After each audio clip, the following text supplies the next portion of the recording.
നമ്മളുടെ അടുത്ത് സ്ഥിരമായിട്ട് പേഷ്യൻസ് വന്ന് പറയുന്ന ഒരു സങ്കടമാണ്, ഡോക്ടറെ ഞാൻ പുറത്ത് ഭയങ്കര മിടുക്കനാണ്, ഞാൻ എല്ലാ കാര്യത്തിലും ഒരു കിങ് മേക്കർ തന്നെയാണ്, പക്ഷേ എൻ്റെ വീട്ടിൽ വരുമ്പോൾ എൻ്റെ ബെഡ്റൂമിൽ ഞാനൊരു പരാജയമാണ്, ഞാനൊരു സീറോ ആണ് എൻ്റെ ഭാര്യേൻ്റെ മുന്നിൽ എന്ന് പലപ്പോഴും എനിക്ക് തോന്നിയിട്ടുണ്ട്. നമ്മളുടെ ശരീരത്തിലെ ഓക്സിറ്റോസിൻ, LH, TSH എന്നീ ഹോർമോണുകളുടെ വ്യതിയാനം ഉണ്ടെങ്കിൽ ഇത്തരത്തിലുള്ള സ്ത്രീകസ്ഖലനം ഉണ്ടാവാറുണ്ട്. അതുപോലെ തന്നെയാണ് ഹൈപ്പർ തൈറോയിഡിസം, അതായത് തൈറോയിഡ് ഗ്രന്ഥിയുടെ പ്രവർത്തനം കൂടിയിട്ട് അവർക്ക് ഉണ്ടാകാനുള്ള ചാൻസസ് വളരെ കൂടുതലാണ്. നിങ്ങൾ ബന്ധപ്പെടുന്ന സമയത്ത് രതിമൂർച്ച എത്തുന്നുണ്ടെന്ന് തോന്നുന്ന നിമിഷം നിങ്ങൾ പുറത്തേക്ക് വലിച്ച് അതിൻ്റെ അഗ്രഭാഗത്ത് ഒന്ന് സ്ക്വീസ് ചെയ്യുക കൈകൊണ്ട്. അങ്ങനെ സ്ക്വീസ് ചെയ്യുന്ന സമയത്ത് നിങ്ങൾക്ക് ആ രതിമൂർച്ചയിലേക്ക് എത്താനുള്ള നിങ്ങളുടെ മൈൻഡ് ടെൻഡൻസി അവിടെ കുറഞ്ഞു കിട്ടും.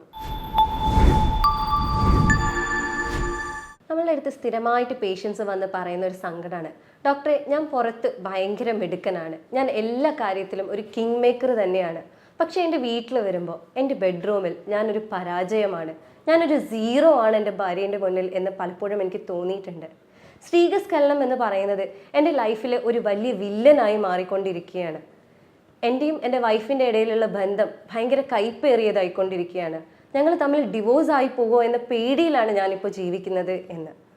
സ്ത്രീകസ്ഖലനം എന്താണ് ശരിക്ക് പ്രീമച്വർ ഇജാക്കുലേഷൻ അല്ലെങ്കിൽ സ്ത്രീകസ്ഖലനം എന്ന് പറയുന്നത്? നമ്മുടെ നാട്ടിൽ 3-ൽ ഒരാളെങ്കിലും ഒരിക്കലെങ്കിലും സ്ത്രീകസ്ഖലനം അനുഭവിച്ചിട്ടുണ്ട് എന്നാണ് പഠനങ്ങൾ പറയുന്നത്. യഥാർത്ഥത്തിൽ എന്താണ് സ്ത്രീകസ്ഖലനം എന്ന് പറയുന്നത്? ഒരു വ്യക്തി അവർ ആഗ്രഹിക്കുന്നതിന് മുന്നേ അല്ലെങ്കിൽ അവർക്ക് തൃപ്തിപ്പെടുന്നതിന് മുന്നേ സ്ഖലനം സംഭവിക്കുക, അല്ലെങ്കിൽ മറ്റൊരു വാക്കിൽ പറയുകയാണെങ്കിൽ 1 മിനിറ്റിന് അല്ലെങ്കിൽ അതിന് താഴെ സമയത്തിനുള്ളിൽ അവർക്ക് സ്ഖലനം സംഭവിക്കുക എന്നുള്ളൊരവസ്ഥയാണ് സ്ത്രീകസ്ഖലനം എന്ന് പറയുന്നത്. ഇത് 2 തരത്തിലുണ്ട്. ചില ആളുകൾക്ക് ആദ്യം മുതലേ സ്ത്രീകസ്ഖലനം ഉണ്ടാവാറുണ്ട്, അവർക്ക് തൃപ്തി ആവാറേ ഇല്ല. ചില ആളുകൾക്ക് ആദ്യമൊന്നും കുഴപ്പമുണ്ടായിരുന്നില്ല, ഇപ്പം കൂടെ വന്ന് എനിക്ക് ഇങ്ങനെയാണ് ഡോക്ടറെ ഞാൻ അനുഭവിക്കുന്നത് എന്ന് പറയാറുണ്ട്. ഇതിന് പല കാരണങ്ങളാലായിട്ടാണ് സ്ത്രീകസ്ഖലനം ഉണ്ടാവാറ്. അതിന് ഒരുപാട് കാരണങ്ങൾ ഉണ്ടെങ്കിൽ പോലും അതിൽ മെയിൻ ആയിട്ടുള്ള കാരണം എന്ന് പറയുന്നത് സൈക്കോളജിക്കൽ എഫക്റ്റ് തന്നെയാണ്. അതിൽ ഒന്നെന്ന് പറഞ്ഞാൽ പുതുമോടി, അതായത് ഇപ്പോൾ എടുത്ത് കല്യാണം കഴിഞ്ഞവരാണെന്നുണ്ടെങ്കിൽ പങ്കാളിയെ ഞാൻ എങ്ങനെ തൃപ്തപ്പെടും എന്ന ആദിയിൽ ആണ് അവർ ബന്ധപ്പെടുന്നതെന്നുണ്ടെങ്കിൽ പലപ്പോഴും ബന്ധപ്പെടാൻ സാധിക്കാതെ വരാറുണ്ട്. ചിലർക്ക് ആ ഒരു ആദി കാരണം പെട്ടെന്ന് സ്ഖലനം പോവാറുണ്ട്. അതേപോലെ മറ്റൊന്നാണ്, ഒരുപാട് കാലമായിട്ട് സെക്സിൽ ഏർപ്പെടാത്ത, അതായത് ബന്ധപ്പെടാത്ത ആളുകളാണ് എന്നുണ്ടെങ്കിൽ അവർക്കും ഇത്തരത്തിൽ പെട്ടെന്ന് സ്ഖലനം പോകാനുള്ള ചാൻസസ് കൂടുതലാണ്. മറ്റൊന്നാണ്, സ്ഖലനം പെട്ടെന്ന് പോകുമോ എന്ന ആദിയിലാണ് നിങ്ങൾ ബന്ധപ്പെടുന്നത് എങ്കിൽ നിങ്ങൾക്ക് തീർച്ചയായിട്ടും സ്ഖലനം പെട്ടെന്ന് പോകാനുള്ള ചാൻസസ് വളരെ കൂടുതലാണ്. ഇത്തരക്കാർക്ക് ഈ തരത്തിലുള്ള ചിന്തകൾ മാറ്റിവെക്കണം എന്നാണ് ഫസ്റ്റ് ഡോക്ടർ അഡ്വൈസ് കൊടുക്കാറ്. മറ്റൊരു പ്രധാന പ്രശ്നമാണ് സെക്സ് റിലേറ്റ് ചെയ്തിട്ടുള്ള പ്രശ്നങ്ങൾ. അതിൽ മുഖ്യ പങ്ക് വഹിക്കുന്നത് സ്വയംഭോഗം അല്ലെങ്കിൽ മാസ്റ്റർബേഷൻ ആണ്. ചെറിയ പ്രായത്തിൽ അല്ലെങ്കിൽ ആദ്യകാലങ്ങളിലൊക്കെ ചില ആളുകൾ സ്ഥിരമായിട്ട് മാസ്റ്റർബേറ്റ് ചെയ്യാറുണ്ട്.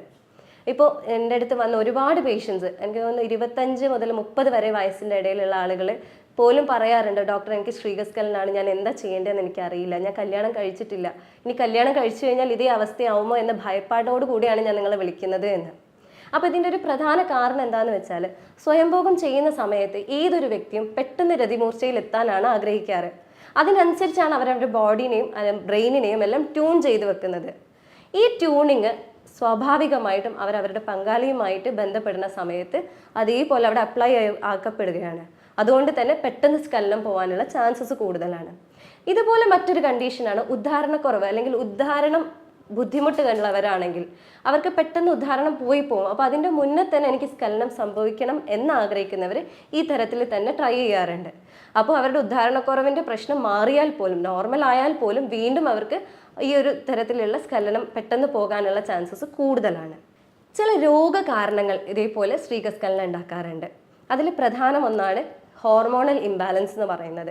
നമ്മളുടെ ശരീരത്തിലെ ഓക്സിറ്റോസിൻ, LH, TSH എന്നീ ഹോർമോണുകളുടെ വ്യതിയാനം ഉണ്ടെങ്കിൽ ഇത്തരത്തിലുള്ള സ്ത്രീകസ്ഖലനം ഉണ്ടാവാറുണ്ട്. അതുപോലെ തന്നെയാണ് ഹൈപ്പർ തൈറോയിഡിസം, അതായത് തൈറോയിഡ് ഗ്രന്ഥിയുടെ പ്രവർത്തനം കൂടിയിട്ട് അവർക്ക് ഉണ്ടാകാനുള്ള ചാൻസസ് വളരെ കൂടുതലാണ്. മറ്റൊന്നാണ്, പുരുഷന്മാരിൽ സ്ഥിരമായിട്ട് UTI അല്ലെങ്കിൽ മൂത്രക്കടച്ചിലുള്ള ആളുകളാണെന്നുണ്ടെങ്കിൽ ഇവർക്ക് സ്ത്രീകസ്ഖലനത്തിനുള്ള ചാൻസസ് വളരെ കൂടുതലാണ്.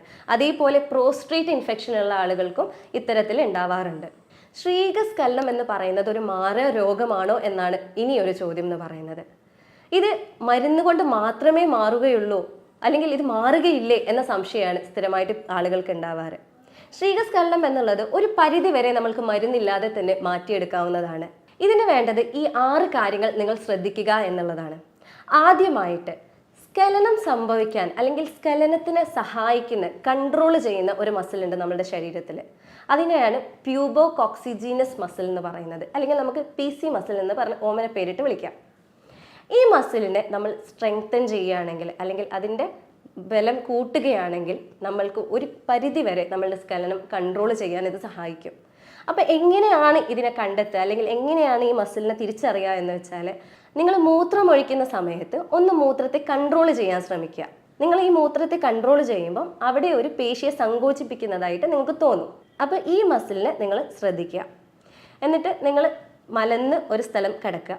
മലന്ന് കിടന്നതിന് ശേഷം ഈ മസിലിനെ ഒരു 3 സെക്കൻഡ് വരെ സങ്കോചിപ്പിക്കുക, പിന്നെ റിലീസ് ചെയ്യുക. 3 സെക്കൻഡ് വരെ വീണ്ടും സങ്കോചിപ്പിക്കുക, വീണ്ടും റിലീസ് ചെയ്യുക. ഇത്തരത്തിലൊരു 10 തവണ നിങ്ങൾ റിപ്പീറ്റ് ചെയ്ത് ദിവസവും ചെയ്യുക. 3 തവണയെങ്കിലും നിങ്ങൾ 10 തവണ റിപ്പീറ്റ് ചെയ്ത് ചെയ്യുന്നുണ്ട് എന്നുള്ളത് ഉറപ്പ് വരുത്തുക. ഇങ്ങനെ ഒരു ലെവൽ കഴിഞ്ഞ് ഒരു കുറച്ച് ദിവസം കഴിഞ്ഞിട്ട് ഇതൊരു 5 സെക്കൻഡിലേക്ക് മാറ്റുക, പിന്നെ ഒരു 10 സെക്കൻഡിലേക്ക് മാറ്റുക. ഒരു 20 സെക്കൻഡ് വരെ നിങ്ങൾ ഇതുപോലെ സങ്കോചിപ്പിച്ച് റിലീസ് ചെയ്യുന്നുണ്ട് എന്നുള്ളത് നിങ്ങൾ ഉറപ്പ് വരുത്തുക. ഇത് ഒറ്റയടിക്ക് ചെയ്യരുത്. സ്വാഭാവികമായിട്ട് അത് ഭയങ്കര പെയിൻഫുള്ളോ ബുദ്ധിമുട്ടോ ആവാനുള്ള സാധ്യതകൾ കൂടുതലാണ്. സാവകാശം ഈ ലെവലുകൾ നിങ്ങൾ കടന്നു പോകുന്നുണ്ട് എന്നുള്ളത് ഉറപ്പ് വരുത്തുക.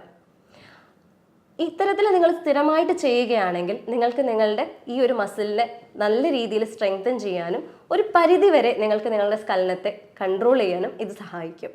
ഇനി രണ്ടാമതായിട്ട് നിങ്ങൾ ശ്രദ്ധിക്കേണ്ടത് എന്താണെന്ന് വെച്ചാൽ, നിങ്ങളുടെ ശരീരത്തിൽ സ്ഖലനം ചെയ്യുന്ന സമയത്ത് പ്രത്യേകിച്ച് നിങ്ങളുടെ വയറിൻ്റെ പേശികൾ, അതേപോലെ നിങ്ങളുടെ അരയ്ക്ക് താഴെയുള്ള ബാക്കിലെ മസിൽ, കാലിൻ്റെ തൊടയുടെ മസിൽ, കാലിൻ്റെ മസിലെല്ലാം പെട്ടെന്ന് സങ്കോചിക്കപ്പെടാറുണ്ട്. ആ സങ്കോചിക്കപ്പെട്ടാൽ മാത്രമാണ് നിങ്ങൾക്ക് സ്ഖലനം സംഭവിക്കുന്നത്. അപ്പോൾ ഈ ഒരു ഭാഗത്തിനെ അല്ലെങ്കിൽ ഈ ഒരു പേശികളെ നിങ്ങൾ റിലാക്സ് ചെയ്യാൻ പഠിക്കുക എന്നുള്ളതാണ്. അത് നിങ്ങൾ സെക്സിൻ്റെ സമയം എന്ന് മാത്രമല്ല, അല്ലാത്ത സമയമാണ് നിങ്ങൾ ഇതിനെ എക്സസൈസ് ചെയ്ത് ഒന്നെങ്കിൽ ഇതിനെ മസാജ് ചെയ്ത് ഈ ഭാഗത്തുള്ള മസിൽസിനെ എല്ലാം മസാജ് ചെയ്ത് റിലാക്സ് ചെയ്യാൻ ശ്രമിക്കുക. അല്ലെങ്കിൽ ഫോം റോളർ എന്ന് പറയുന്ന ഒരു സാധനം കിട്ടും. അതായത് ഒരു റോളറാണത്. അതിൻ്റെ മേലെ ഒന്നെങ്കിൽ കിടന്നിട്ട് അല്ലെങ്കിൽ കാലിൻ്റെ അടിയിലെല്ലാം റോൾ ചെയ്തുകൊണ്ട് നിങ്ങൾ ആ മസിൽസിനെല്ലാം ആ ഒരു മസാജിങ് എഫക്റ്റ് കൊടുക്കുക എന്നുള്ളതും അതിനെ റിലാക്സ് ചെയ്യാൻ പഠിക്കുക എന്നുള്ളതും വളരെ ഇമ്പോർട്ടൻ്റ് ആണ്. മൂന്നാമതായിട്ട് നിങ്ങൾ ശ്രദ്ധിക്കേണ്ടത് നിങ്ങൾ ശ്വാസം എടുക്കുന്ന രീതിയാണ്. നിങ്ങൾ ഒരു സെക്സിൽ അല്ലെങ്കിൽ ഒരു ബന്ധപ്പെടുന്ന സമയത്ത് നിങ്ങളുടെ ശ്വാസത്തിൻ്റെ നിരക്ക് വളരെയേറെ കൂടും. അതിന് ഡെപ്ത് വളരെ കുറവായിരിക്കും. നിങ്ങളുടെ ചെസ്റ്റ് മാത്രം ഉപയോഗിച്ചായിരിക്കും നിങ്ങൾ ആ സമയത്ത് ശ്വാസം വലിക്കുന്നത്. ഒരു നോർമൽ ആയിട്ടുള്ള ഒരു പുരുഷൻ എന്ന് പറയുന്നത് അവരുടെ വയർ യൂസ് ചെയ്തിട്ടാണ് അവർ ശ്വാസം വലിക്കുന്നത്. അതായത് ശ്വാസം ഉള്ളിലേക്ക് വലിക്കുമ്പോൾ അവരുടെ വയറ് വികസിക്കുകയും പുറത്തേക്ക് വിടുമ്പോൾ വയറ് ഉള്ളിലേക്ക് ചുരുങ്ങുകയുമാണ് ചെയ്യാറ്.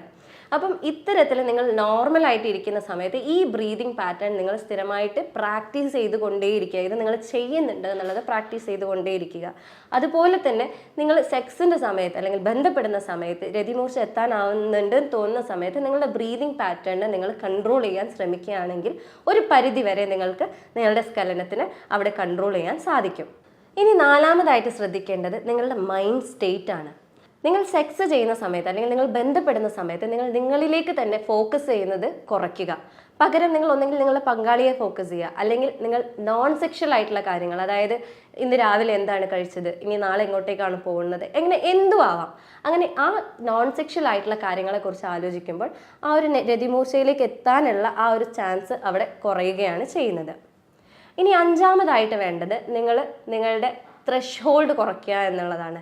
പലരും സ്വയംഭോഗത്തിലൂടെയൊക്കെ അവരുടെ മനസ്സിന് ട്രെയിൻ ചെയ്ത ഒരവസ്ഥയുണ്ട്. അതായത് പെട്ടെന്ന് സ്ഖലനം സംഭവിക്കുക എന്നുള്ളത്. അത് റീട്രെയിൻ ചെയ്യുക അല്ലെങ്കിൽ നിങ്ങളെ തന്നെ ട്രെയിൻ ചെയ്തെടുക്കുക. ഇതിന് 2 ഓപ്ഷൻസ് ഉണ്ട്. അതായത് ഒന്ന് സ്ക്വീസ് മെത്തേഡാണ്, ഒന്ന് സ്റ്റാർട്ട് ആൻഡ് സ്റ്റോപ്പ് മെത്തേഡാണ്. സ്ക്വീസ് മെത്തേഡ് എന്ന് പറയുന്നത് നിങ്ങൾ ബന്ധപ്പെടുന്ന സമയത്ത് രതിമൂർച്ച എത്തുന്നുണ്ടെന്ന് തോന്നുന്ന നിമിഷം നിങ്ങൾ പുറത്തേക്ക് വലിച്ച് അതിൻ്റെ അഗ്രഭാഗത്ത് ഒന്ന് സ്ക്വീസ് ചെയ്യുക കൈകൊണ്ട്. അങ്ങനെ സ്ക്വീസ് ചെയ്യുന്ന സമയത്ത് നിങ്ങൾക്ക് ആ രതിമൂർച്ചയിലേക്ക് എത്താനുള്ള നിങ്ങളുടെ മൈൻഡ് ടെൻഡൻസി അവിടെ കുറഞ്ഞു കിട്ടും.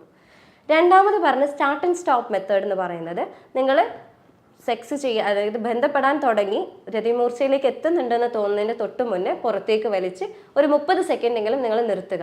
ശേഷം വീണ്ടും രണ്ടാമത് സ്റ്റാർട്ട് ചെയ്യുക, വീണ്ടും ഇതേപോലെ സ്റ്റോപ്പ് ചെയ്ത് വലിച്ചെടുക്കുക. അങ്ങനെ നിങ്ങൾ ഇത്തരത്തിൽ നിങ്ങൾ റിപ്പീറ്റ് ആയിട്ട് ചെയ്യുകയാണ്, ഒരു മാസം വരെ നിങ്ങൾ ചെയ്യുകയാണ് എന്നുണ്ടെങ്കിൽ ഒരു പരിധി വരെ നിങ്ങൾക്ക് നിങ്ങളുടെ സ്ഖലനത്തിനെ കൺട്രോൾ ചെയ്യാൻ സാധിക്കും.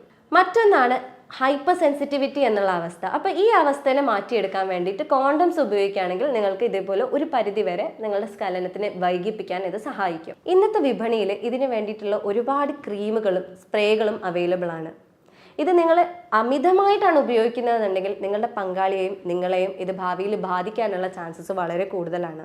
സോ പ്രിക്കോഷനോട് കൂടെ മാത്രമാണ് ഇത്തരത്തിലുള്ള സാധനങ്ങൾ ഉപയോഗിക്കേണ്ടത്. ഇതെല്ലാം ചെയ്തിട്ടും നിങ്ങൾക്ക് ഈ ഒരു അവസ്ഥ മാറുന്നില്ല എന്നാണെന്നുണ്ടെങ്കിൽ നിങ്ങൾ നിർബന്ധമായിട്ടും മരുന്നെടുക്കേണ്ടതാണ്. നമ്മളിവിടെ ഡീറ്റെയിൽ ആയിട്ട് നിങ്ങളുടെ ശാരീരികവും മാനസികവുമായിട്ടുള്ള കാര്യങ്ങളെല്ലാം കണക്കിലെടുത്ത് ഒരു യൂറോപ്യൻ നിർമ്മിത സോഫ്റ്റ്വെയറിന്റെ സഹായത്തോടു കൂടി ജർമ്മൻ പൊട്ടൻസീസ് മരുന്നുകളാണ് നിങ്ങൾക്ക് തരുന്നത്.